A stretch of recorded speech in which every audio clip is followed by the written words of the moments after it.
Hello, everyone. My guest today is Lars van Wieren. He comes from an entrepreneur family and had his first car cleaning business at the age of 13. He then studied small business and entrepreneurship, and after working at a startup and Google, he founded his current company, Starred, with 2 R's.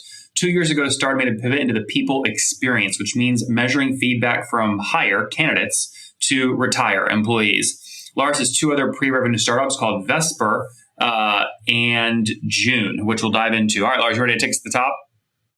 Absolutely. Let's go. Okay, so is Starred your main gig in terms of which one you make the most money from?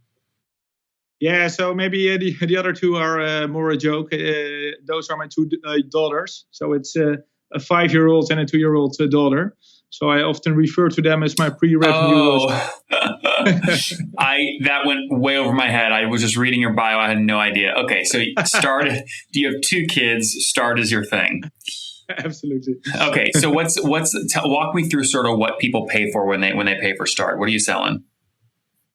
Yeah, so it's a typical software as a service. So we pivoted away from client satisfaction, now fully focusing on both candidate experience and employee engagement.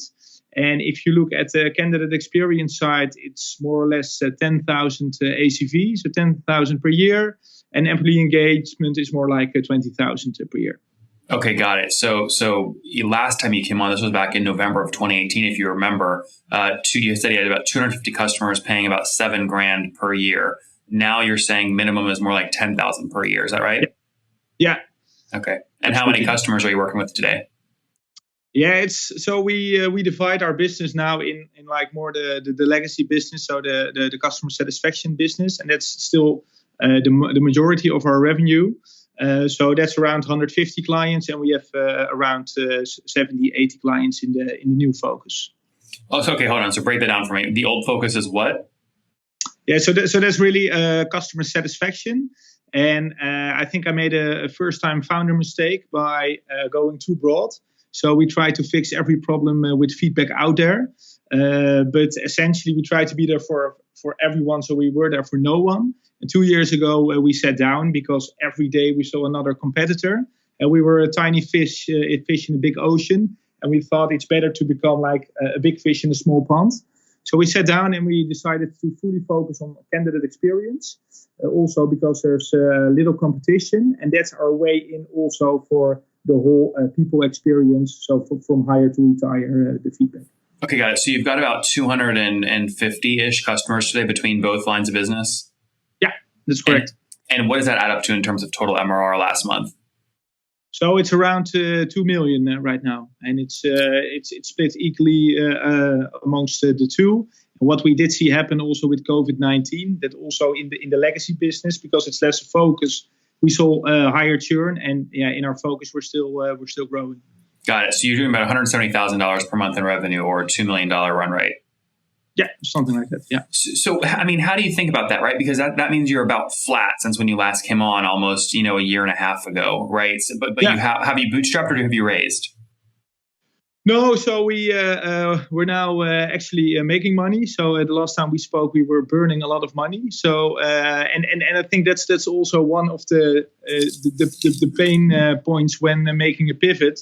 You really need to fight your way. When you take one step back before you can take 2 forward, you need to do it all by yourself. So we're doing it ourselves right now. So while the total revenue is flat in a way, in our focus we're doubling every year, and we're signing also big American companies, or at least big tech companies like Elastic, Robinhood, Brex.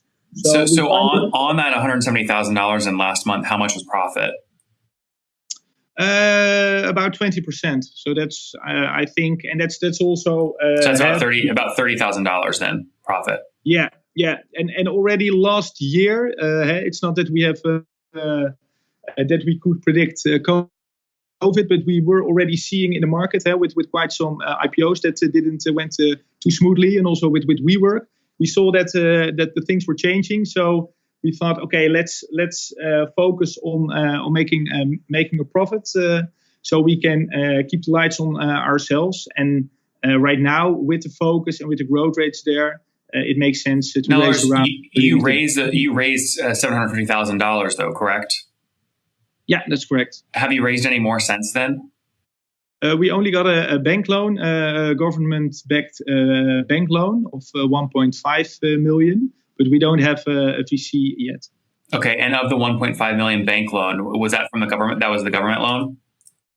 Yeah, it's a government loan, but so it's an actual loan. You need to repay it, but when things go sour, the government. What's the interest rate? It's only 4%, so it's pretty. Yeah. So you still have all that outstanding?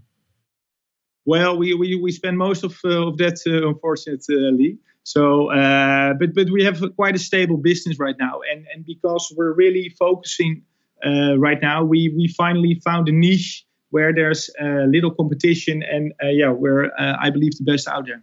How many folks are on the team now today? Sorry? How many folks are on the team? 20.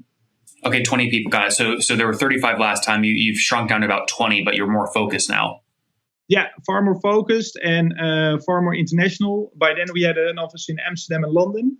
Now we've centralized everything again in Amsterdam, and we had plans to open up in New York this year. But I think that will take at least a year longer. So, and of the team, how many are engineers? Half of them. Okay, so 10 engineers. Any quota-carrying sales reps or no? Yes, but only 2, so also fewer than before, and that's also because we shifted to a product-led growth, and we also have a freemium model right now. In times of crisis, if you can't get their money, you can at least get their time. So we're absolutely shifting, and we're investing a lot in partnerships. So with applicant tracking systems like Greenhouse and Smart Recruiters, and that's really working for us. So we really reinvented the business in 2 years' time. What are you saving the profits for? And the reason I'm asking is once you raise capital, these investors want you growing, sometimes at all costs. So they probably don't like the fact that you're profiting money. It's basically a sign of you saying, I'm not sure how to invest to drive faster growth. How do you manage their expectations? The investors that put in $750,000. Yeah, so right now it's really to weather the storm. So we don't know what will happen towards the end of the year in the world. So when we do see fit, we will invest that money. It's not that money will go to my pockets. We will reinvest all of it. And we are also having some conversations with other companies, maybe to acquire our legacy business. So, and we're working with some VCs, and we have some other ways we might raise funds. But for now, it's really to weather the storm. Do you have a number in mind in terms of what you'd sell the legacy business for that would make you happy?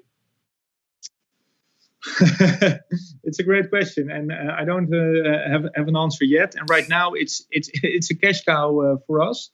So it's still working. We have happy customers there. But if there's a company offering 3 to 5x, for instance, it's definitely worth looking at. Yeah. Or the time is also worth something to us. Lars, if people want to look at, I think it might be unclear what is legacy versus what is new. If they go to your website, what product, what would they click to look at your legacy product? Is it the candidate experience or the employee experience? You can't find our legacy product any longer. So that's also something we changed beginning of this year. We said if we really want to focus, we should stop selling in our legacy business. What would you be selling though? I'm talking about if a buyer's listening right now, where can they go to see what they would be buying? Yeah, so it's customer satisfaction feedback. So often it's around customer support. So when closing Salesforce tickets, but they really need to reach out to me because they won't find it online anymore. Got it. So basically, we can't see it on your website, but it is tech. You would sell them code, and you have 150 customers still using that technology. Yeah, and also great logo. So if there are companies in this space, I think it's great to acquire it because also the ACVs are, I think, still a bit too small. And if a company is really focusing on this, they can definitely upsell or cross-sell them. So feel free to reach out to me. And that business does what, $1 million a year in revenue? Yeah. And 150 logos. Yeah. Interesting. I have some ideas on that. We'll come back to that in a second. Okay, cool. So doubling down on this new business, more nimble team, more focused, 10 engineers. What does churn look like on the new business? Well, on the new business, so at the beginning of this year, what we wrote down on our wall, that we said we will only focus on companies hiring at scale. So that's Fortune 500. So we have Coca-Cola, Danone, Vodafone, and Future 500. So Elastic, Robinhood, those companies. We only saw a churn of 2 companies, and those are both companies that are probably going bankrupt. Mm-hmm. So that's the reason. The NPS is 50 plus. It's all integrated. Companies are using it on a daily basis. So we finally found something that's really working for us as a team as well. Now, would you consider raising additional capital for this new business or no? Absolutely, and we have quite an advantage now. But we know for sure that if we bounce back and recruitment will become hot again, there will be more competition. So we need to keep this advantage. We want to open up in New York and in Singapore, so we can cover all the 3 time zones. We definitely need cash for that. How much would you want to raise? Around 3 to 4 million, we would say. And what valuation would you try and get? Yeah, I think it'd be a typical Series A. So I think you would give away, or that at least how it works here in Europe, 20 to 30% of the company. But for us, it's the terms are more important, and the investor really needs to be able to help us in the US, because most of our new business is now US. I think it's all New York, San Francisco, LA. So we can definitely need help there. So maybe raising $3 million on a $9 million pre, something like that for the new business, which is doing right now about $1 million run rate. Yeah. Interesting. Very cool. Okay. What else? Anything else that you want to chat about that I haven't asked about? Well, I think the cool thing about measuring candidate experience is for companies where their candidate is also their client. So Virgin is one of our clients, and they found out that in the beginning they were offering quite a bad candidate experience, and it was costing them $5 million per year bottom line, because people were canceling their subscription. So for companies out there where the candidate is also the client, you should definitely start measuring candidate experience. Very good. All right, let's wrap up here, Lars, with the famous 5. Number 1, favorite business book? The Hard Thing About Hard Things. Number 2, is there a CEO you're following or studying?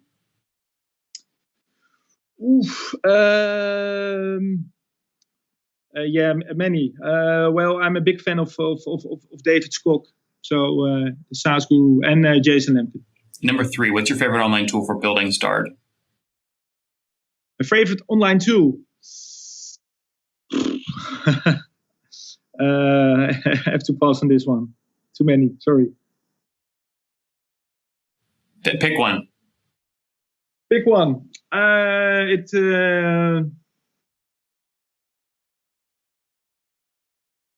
Asana. Number 4, sorry. How many hours of sleep are you getting every night? 8. 8. And I think you said married with 2 kids, right? Yeah, that's correct. And how old are you? I'm 38 years old. 38. Last question. What's something you wish you knew when you were 20? Well, absolutely. It's called Packard's Law. It's more likely that a company will die of too much opportunity than of in digestion of too little. So I made a classic mistake by seeing too much opportunity. I often compare it with Philippine dynamite fishing. We were throwing dynamite in the water. Every lead that came up, we tried to convert. And now it's focus, focus, focus. And if someone would have told me that some years ago, it would save me a lot of time. Very good. Guys, Star.com helping you manage not only the hiring process, but employees once you onboard them from the hiring process. They have 2 separate businesses, each doing about $1 million run rate. The legacy business at $1 million run rate, they would sell. The new business doing $1 million run rate, they're looking to raise, call it 3 to 4 million and sell 10 to 20% of the company, and they look to scale it. And now with a nimbler, more focused team, profiting right now about $30,000 per month with $750,000 raised and a $1.5 million government loan they took at 4%. Lars, thanks for taking us to the top. Thank you so much, Nathan. One more thing before you go. We have a brand new show every Thursday at 1 p.m. Central. It's called Shark Tank for SaaS. We call it Deal or Bust. One founder comes on, 3 hungry buyers, they try and do a deal live, and the founder shares back-end dashboards, their expenses, their revenue, ARPU, CAC, LTV, you name it, they share it. And the buyers try and make a deal live. It is fun to watch every Thursday, 1 p.m. Central. Additionally, remember, these recorded founder interviews go live. We release them here on YouTube every day at 2 p.m. Central. To make sure you don't miss any of that, make sure you click the subscribe button below here on YouTube, the big red button, and then click the little bell notification to make sure you get notifications when we do go live. I wouldn't want you to miss breaking news in the SaaS world, whether it's an acquisition, a big fundraise, a big sale, a big profitability statement, or something else. I don't want you to miss it. Additionally, if you want to take this conversation deeper and further, we have by far the largest private Slack community for B2B SaaS founders. You want to get in there. We've probably talked about your tool if you're running a company or your firm if you're investing. You can go in there and quickly search and see what people are saying. Sign up for that at nathanlatka.com/Slack. In the meantime, I'm hanging out with you here on YouTube. I'll be in the comments for the next 30 minutes. Feel free to let me know what you thought about this episode. And if you enjoyed it, click the thumbs up. We get a lot of haters that are mad at how aggressive I am on these shows, but I do it so that we can all learn. We have to counter those people. We got to push them away. Click the thumbs up below to counter them and know that I appreciate your guys' support. All right, I'll be in the comments. See ya.